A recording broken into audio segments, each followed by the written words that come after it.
બુધવારે સવારે ઓડિશાના ગંજમ જિલ્લામાં ગોપાલપુર બીચ પર ચક્રવાત મોન્થા ત્રાટક્યું, જે મંગળવારે રાત્રે આંધ્રપ્રદેશ યાનમ કિનારાને પાર કરીને કાકીનાડાની દક્ષિણ તરફ આગળ વધ્યું હતું.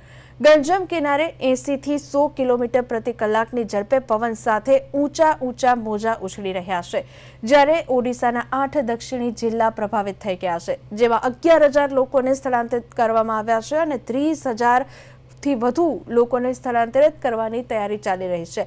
આ સાથે 30 ODRF અને 5 NDRF ટીમો તૈનાત કરાઈ છે. ગઈકાલે રાત્રે આંધ્રપ્રદેશના મછલીપટ્ટનમમાં કિનારે 5 કલાક સુધી લેન્ડફોલ ચાલ્યું, જેમાં 90 થી 110 કિલોમીટર પ્રતિ કલાકની ઝડપે પવન ફૂંકાયો, વૃક્ષો પડ્યા, દરિયાકાંઠાના મકાનો ધરાશાય થયા, વીજળીના તાર થાંભલા તૂટ્યા અને વીજ પુરવઠો ખોરવાયો, જ્યારે કોનાસીમામાં ઝાડ પડવાથી એક વૃદ્ધ મહિલાનું મોત થયું છે.